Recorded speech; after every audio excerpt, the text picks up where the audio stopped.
questo movimento qua, no? Vedi? Adesso fa questo movimento, no?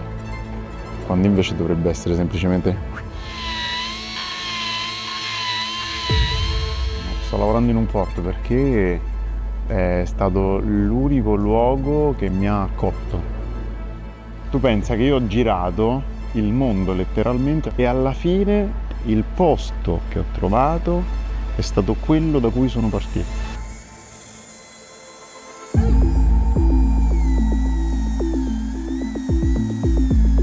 Lo spazio è fondamentale. Io oggi sono qui perché ho intercettato nel mio percorso chi si è innamorato, no, di un'idea, di una prospettiva. Le condizioni ambientali, i luoghi in cui vivi, gli spazi che frequenti, anche le possibilità economiche condizionano il lavoro. Applicare la creatività alle condizioni della vita determina anche uno stile, a volte una poetica, che ha a che fare con la vita vissuta piuttosto che con le scelte libere dell'individuo. Quello che ne viene fuori, che qualcuno potrebbe dire, la poetica di scolpire i sassi di fiume, no, quello era il fatto materiale che avevi quello a disposizione, è come quello che fa i quadri piccoli, poi scopri che c'aveva uno studio che era una cameretta di 10 metri quadrati e faceva i quadri piccoli perché non c'entravano le tele grandi dalla porta altrimenti.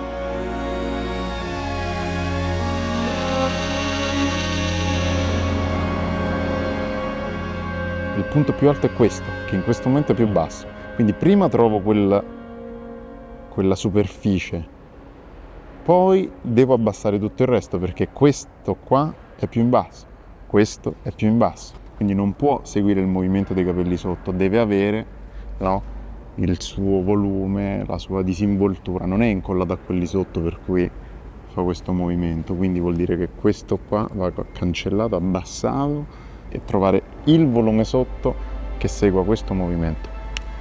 Tutto un lavoro al contrario. Vabbè.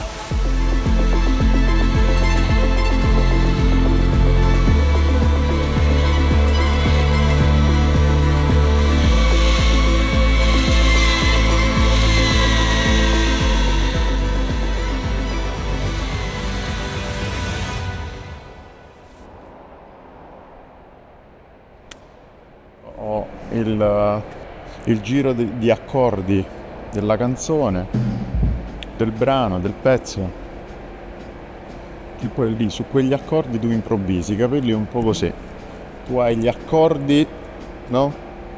Hai l'armonia, conosci l'armonia, però poi tu là sopra improvvisi, I capelli sono come il jazz. Detto da uno come me.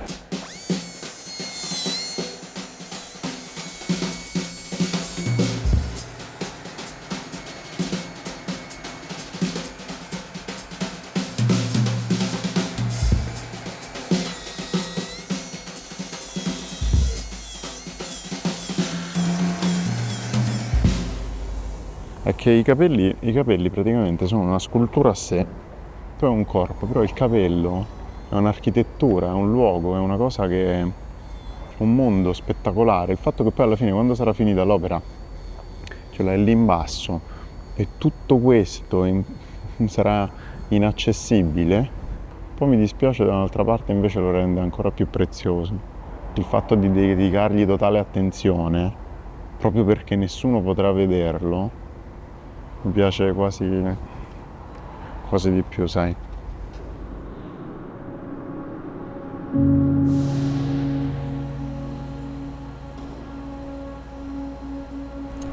Lo spazio come quello di Sant'Aspreno della chiesa mi ha condizionato non poco perché è un capolavoro, quindi tu stando nel capolavoro, quando entri lì dentro e stai creando, non puoi non tener conto del contesto. E questo partecipa alla realizzazione della tua opera. Non ci sei più soltanto tu con la tua visione che devi trasformare un'idea in una forma, ci sei tu condizionato all'interno di uno spazio che con la sua storia, i suoi valori e l'arte di chi ci ha lavorato partecipa e ti accompagna in quello che tu andrai a fare. E quindi quello che io ho realizzato lì dentro porta con sé il sapore di quello spazio, e sono contento che quelle opere che ho realizzato lì, che ho concepito lì dentro, lì vivano oggi che è museo. Quello che sto facendo qua, la David, oggi non poteva nascere in un altro posto, non potevo farla lì dentro perché il posto non mi permetteva di farlo, e sto nel posto più giusto per farlo. La mattina, quando incontro gli operai, i proprietari, c'è uno scambio, tutta quella sincerità, quella genuinità, quella bellezza, quell'accoglienza, quella fa parte del lavoro che sto facendo. E comunque questo è il fatto, il luogo sei tu sei il luogo dove accadono le cose. Fuori c'è lo spazio fisico, fatto di altro.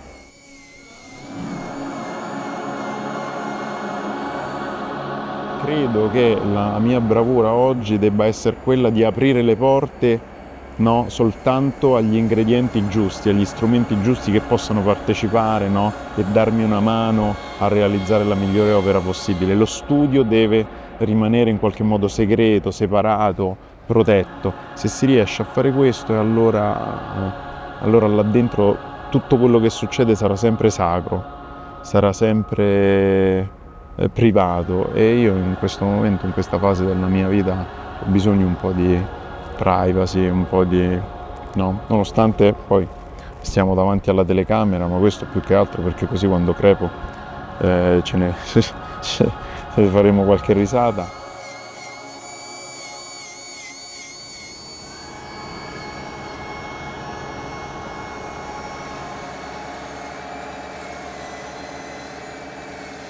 La presenza degli altri nel momento di intimità è complicata per me da gestire, perché ho bisogno di stare da solo, perché è in quella solitudine, in quel silenzio che mi ritrovo e che trovo lo spazio per poter agire liberamente.